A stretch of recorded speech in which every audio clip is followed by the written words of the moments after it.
E já estamos em 2024, tivemos aí um final de ano para alguns um pouco complicado, né? Nessas questões comerciais, para outros nem tanto.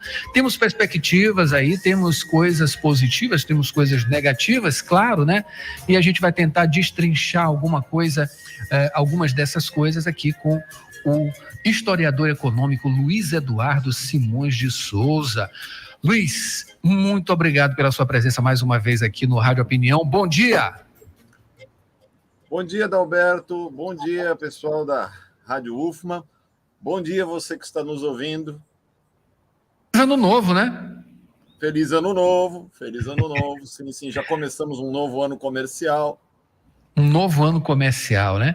A gente tem que trazer, claro, né, sempre essa lembrança. Estamos, claro, né, em um mundo dominado pelo capitalismo, pelo comercialismo, enfim, por tudo que diz respeito ao comércio, né? Essa é uma questão séria, né? E a gente acaba sendo levado, nosso economista, historiador econômico, melhor dizendo, Luiz Eduardo, sempre por esses impulsos, né, de consumismo. O consumismo é uma coisa terrível também nesse aspecto. E a gente esquece até o significado até dessas datas, né, que ficam somente na coisa do consumismo. Isso, é claro, a gente tem que ter isso como uma perspectiva, mas a gente não deve fazer isso unicamente pelo consumismo. Isso aí deixa a gente acelerado, enfim, e a gente, ao invés de recorrer a outras coisas, fica somente nessa parte e a gente tende a não aproveitar bem a vida. É mais ou menos essa a perspectiva, não é isso?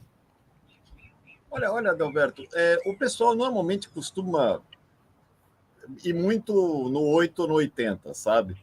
Nessas questões. Eu acho que o comércio é uma atividade humana muito, mas muito antiga e muito anterior ao capitalismo. O pessoal que gosta de fazer apologia do capitalismo gosta de confundir o comércio, a troca, com o próprio capitalismo em si, e isso gera muita confusão, especialmente em gente que não estuda nem história nem economia a fundo. Então a gente tem que tomar cuidado primeiro, já logo de cara com isso, tá? Esses são os mesmos autores daquele pessoal que lançou lança de tempos em tempos aquela assim: o comunismo vai tomar o teu Corolla financiado. Não é por aí, amigo. Tá? Não é por aí, amigos. Tá? A troca, o comércio, o consumo, se tem um lado que realmente pode ser levado num extremo de uma patologia psicológica e tal. Por outro lado, sem o comércio não existe economia, né? Sem aquele maravilhoso encontro entre demanda e oferta, que eu costumo ensinar para os meus alunos lá na economia todo semestre, o que acontece são desejos não realizados na parte das pessoas, né? Então, no fundo, acho que o grande Papai Noel dessas festas de final de ano é o comércio mesmo, tá? A gente não deve nunca xingar um instrumento, mas sim o uso que a gente faz dele. Eu prefiro ficar nessas épocas na postura aristotélica da virtude estar no meio, né? Nem tanto aquele consumismo exagerado, exacerbado, né, de a gente se entupir de coisas completamente desnecessárias, gastando recursos escassos, né, que vão fazer falta lá na frente para a gente, recursos naturais. E do outro lado também nem chegando naquele ponto de nada fazer, né, porque se nada fizermos, nada acontecerá também, né? A única coisa que costuma cair do céu naturalmente é chuva. Tudo bem, de vez em quando cai um avião, há 65 milhões de anos caiu um meteoro, mas não são coisas muito boas quando isso cai do céu. É verdade. E a chuva a gente já teve aqui, né? Claro, hoje. 2 dias de chuva, né, cara? Que coisa. Eu tô aqui na minha sala, eu tô observando essa chuvinha de leve, assim, que coisa legal. curtindo, né? Curtindo essa temperatura, né? Que a gente vê que fica mais amena, que é muito bom. Olha, eu sou paulista, até a chuva é bonita aqui, viu? Claro. Ó, 8 anos vivendo aqui, até a chuva é bonita. Vocês humilham mesmo. É uma coisa maravilhosa e faz uma diferença, né? Faz uma diferença. A gente tem esse calor aqui, estamos aqui, claro, né? No litoral, uma coisa que não é tão abafado assim, mas é um calor, mas o calor aperta, viu? Quando chega esse período, ameniza. Legal. E por falar em amenizar, Luiz, as perspectivas para esse ano que vem, né? Estão o ano de 2023 fechando com um PIB até um pouquinho acima do esperado, né? Tivemos aí esse final de ano que para algumas análises do Serasa que não foram na sua completude, né? Teve uma certa baixa, né? Mas não é bem assim. Depois tem aí as informações corrigindo que não contou ali com as vendas via Pix e também cartão, enfim, que pode ter sido um pouco bem melhor do que foi anunciado inicialmente. E o ano que vem é importante, com perspectivas não muito boas, né? Mas, de uma certa maneira, a gente pode considerar que o que foi feito nesse primeiro ano do governo de Lula, por Haddad, inclusive nas manchetes o tempo todinho aí, foi uma coisa positiva. Temos aí uma base, digamos assim, para um 2024 um pouco menos catastrófico, pelo menos por essas expectativas que vêm sendo dadas, né, desde o ano passado? Olha, em primeiro lugar, vamos conversar um pouquinho, né, sobre essa pesquisa do Serasa, né? O caso da pesquisa do Serasa, a gente nem pode classificar como um defeito do pessoal do Serasa, né? Um problema do pessoal do Serasa, porque eles estavam explicando na nota metodológica deles que, de fato, eles não estavam considerando as transações via Pix, né, via cartão. Então, foi muito mais uma questão daquele estagiário na maior parte das redações de jornais do país que não prestou atenção ao ler a nota metodológica. Quando a gente escreve relatórios, isso em qualquer órgão de pesquisa, a gente faz um troço chamado nota metodológica, que é explicar como é que a gente chegou naquele número, né? E isso é uma coisa muito interessante das pessoas que vão divulgar essa informação depois lerem. Inclusive, quando ela... Aí foi um grande problema, né, que o pessoal enfrentou quando ela contraria as nossas expectativas, né? O pessoal esperava o ano passado que nós tivéssemos o inferno na Terra aqui, né? Nós tivemos, mas foi por causa do calor, né? O calor talvez tenha lembrado a gente um pouco do que seria o inferno na Terra, mas economicamente esteve longe de fazer isso, né? Eu andei pesquisando também, olha, eu fiquei muito, como é que eu vou dizer, eu como profissional, né, da área, eu trabalho com isso, eu fiquei bolado com o pessoal da Serasa, né? Falei, não é possível, né? Como é que eles mostram esse final de ano decepcionante, ou piores vendas em 3 anos e tal?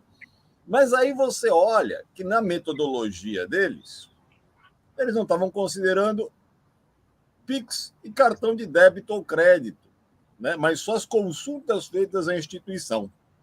Aí eu falei, bom, isso aqui tem algum problema. Deixa eu ver se ninguém fez uma conta parecida, né? E aí eu descobri o pessoal da Cielo. Você conhece o pessoal da Cielo? Sim, claro. Então, o pessoal da Cielo apareceu com números bem legais, olha só, né? A pesquisa da Cielo, ela se baseou em cerca de 900 mil varejistas credenciados e apurou as vendas no período de 19 a 25 de dezembro. Ou seja, usou uma metodologia um pouquinho melhor, né? Porque trabalhou ali com Pix, pegou a movimentação dos caras, né? Porque a Cielo, como você sabe, é aquela empresa de cartões, né? Então ela trabalha com essas transações, né? E aí, olha só, nós tivemos aqui que a categoria de supermercados e hipermercados foi a que mostrou maior crescimento, de 6,3%. Daí você teve cosméticos e higiene pessoal, com 4,2%. Está mais parecido com o que a gente encontrou no supermercado e no comércio na rua, né? Nesse final de ano. Olha só. Né? Agora, olha só que interessante. Agora, calma, peraí. Não vamos jogar fora também o trabalho do pessoal da Serasa Experian, tá? Eu olhei lá no site deles, eu fui fazer uma pesquisa no site deles e olhei o boletim econômico de 22 de dezembro. Eles tiraram aquela pesquisa do ar, tá? Aquela primeira pesquisa do ar. E olha, e não é porque estivesse errada. Os caras, inclusive, foram bastante claros na metodologia. O problema é que o pessoal interpretou errado, né? Eles interpretaram a pesquisa mais ou menos do tipo assim, todo mundo que toma água, né, morre. Então água é veneno, não tome água. Foi mais ou menos esse tipo de interpretação que a mídia fez. E a gente precisa tomar muito cuidado com isso, porque se trata da formação da opinião pública. Com certeza. Olha só, para o ano que vem, tá? As nossas perspectivas do Serasa Experian. E eu li a metodologia deles, eles estão usando uma metodologia muito parecida com a metodologia de projeções do pessoal do Banco Central, do pessoal do IBGE. Porque esse é o tipo de boletim que é o tipo de reporte, né, de informação que você não tem muita novidade e os números acabam batendo, porque eles fazem do mesmo jeito, né? A projeção de crescimento, tá, para 2023, que eles fizeram para este ano, fica em torno de 3%. Vai dar um pouquinho mais, né? E isso vai dar um pouquinho mais porque eles deram uma freada nesse último trimestre.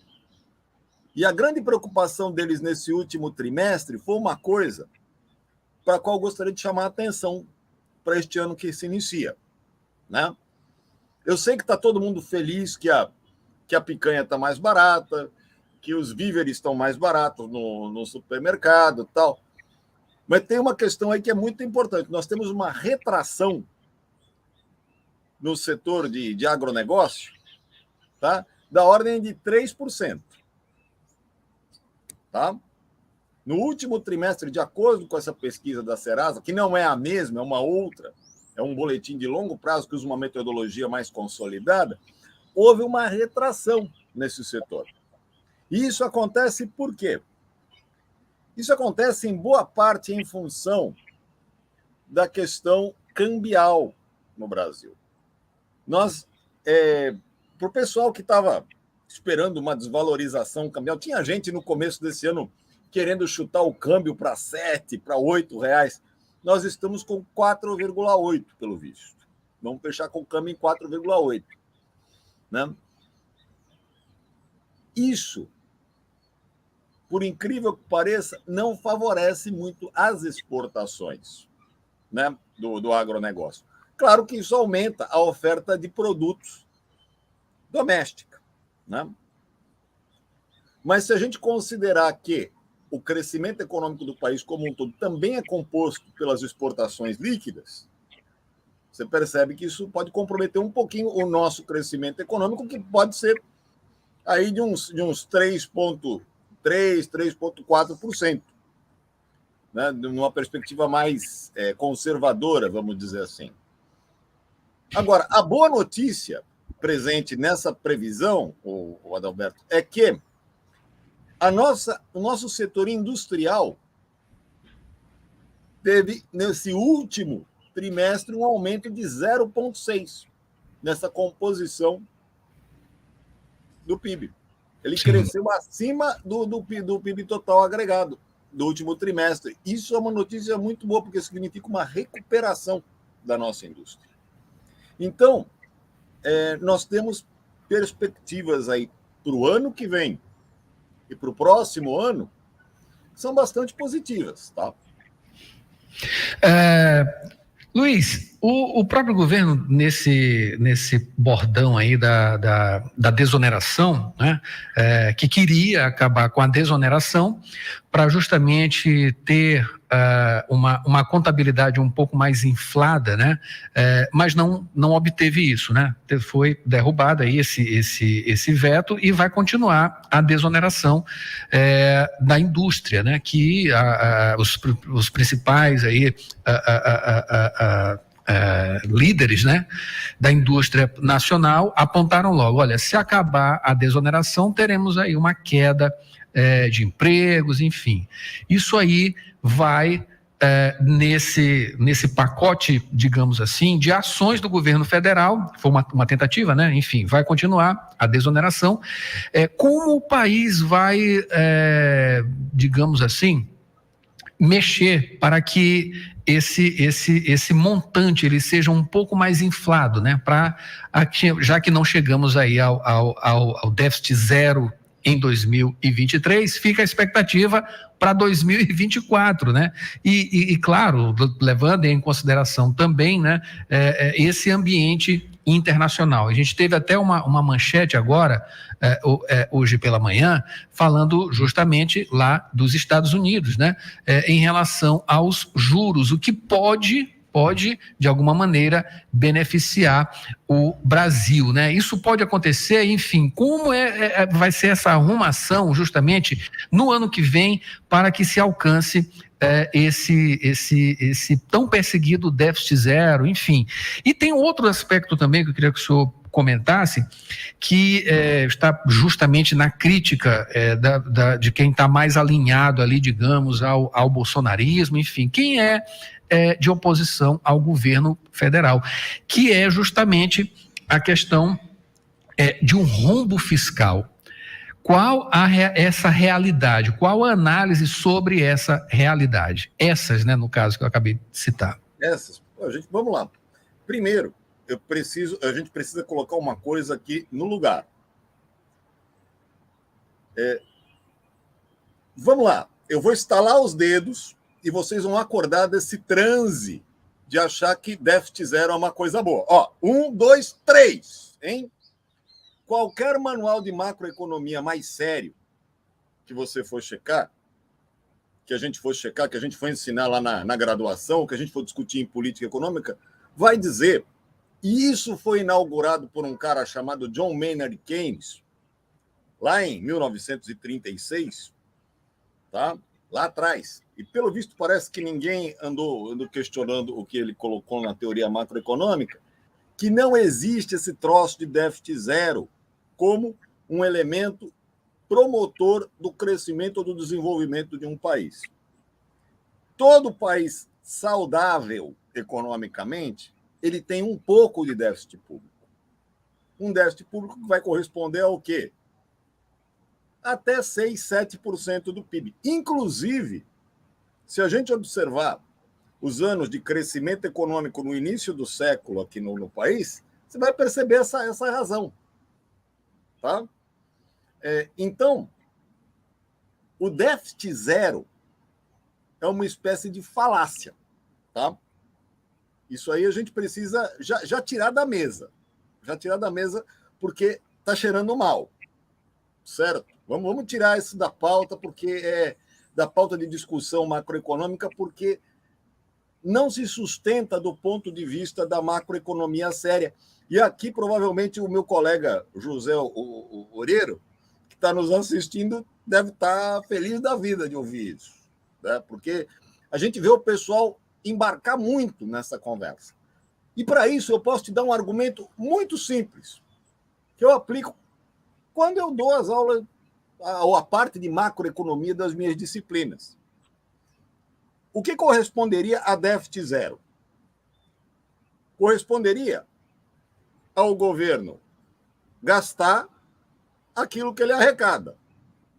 Certo? Até aí, todo mundo acha isso lindo, não é verdade? Só que, em uma economia complexa, você tem 4 elementos que aparecem no fluxo circular de renda. Você tem as famílias, você tem as empresas, você tem o governo e você tem o setor externo.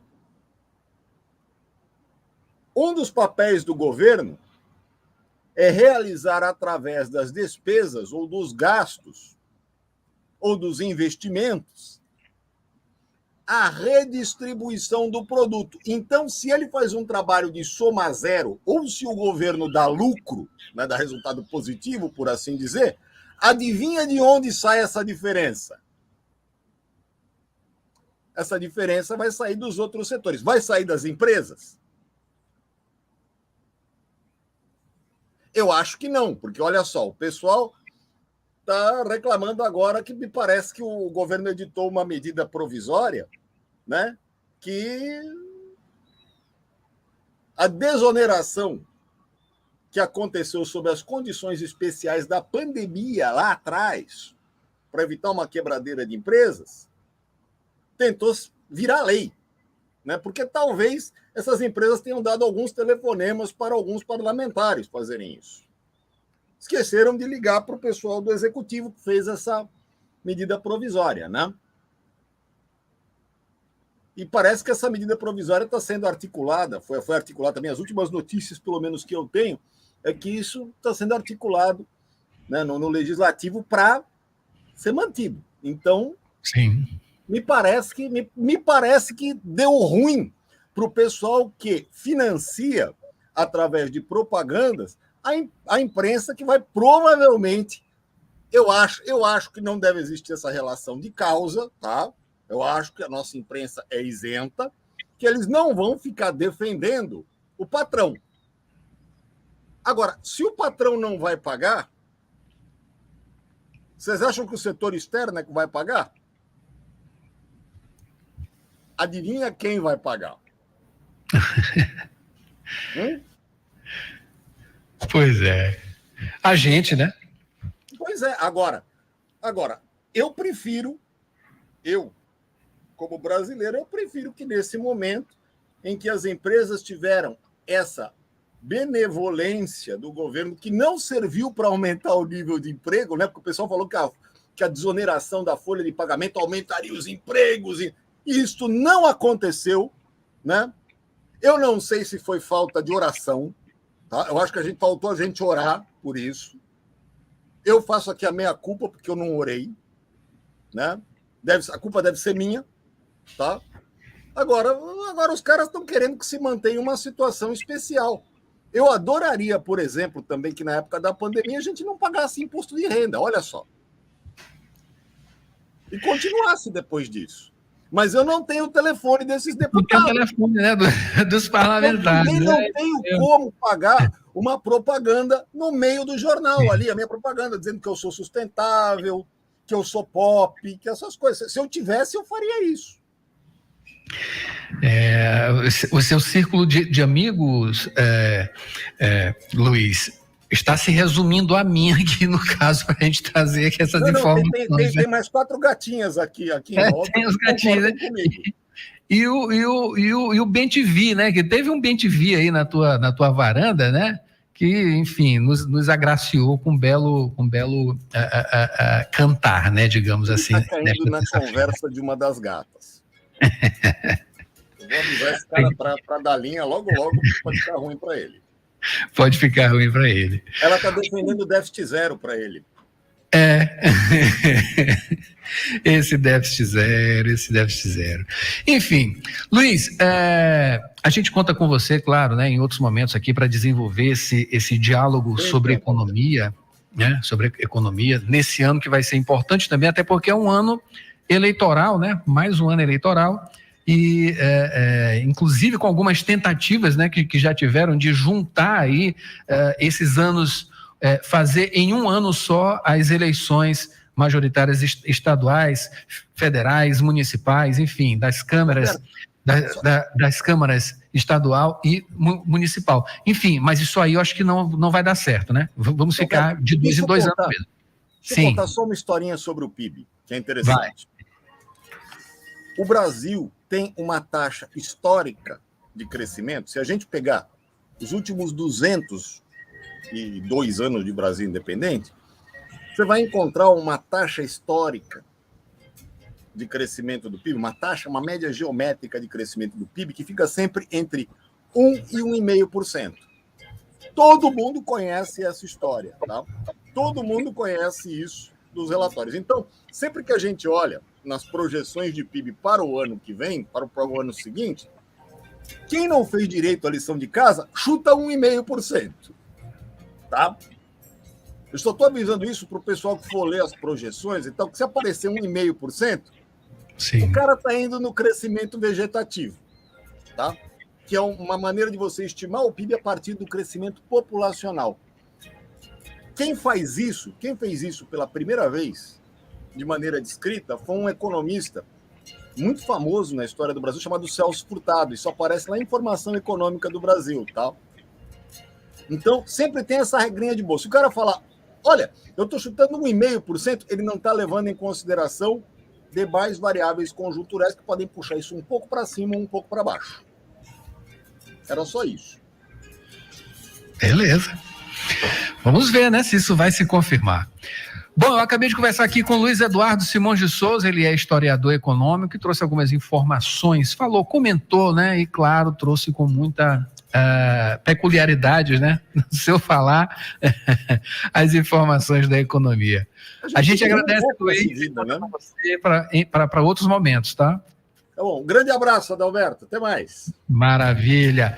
Esse é o Jornal Rádio Universidade, estamos estouradaços aqui com o tempo, a gente volta amanhã com mais informações. Marcos Vinícius assume concessão das 8, melhor do pop nacional e internacional, a partir de agora aqui na Rádio Universidade. Um feliz ano novo, estamos juntos, hein? 2024, 38 anos de Rádio Universidade, só para adiantar, tá? No resto do ano aí a gente vai desenvolvendo essas informações. A gente volta amanhã com mais Jornal Rádio Universidade. Até lá.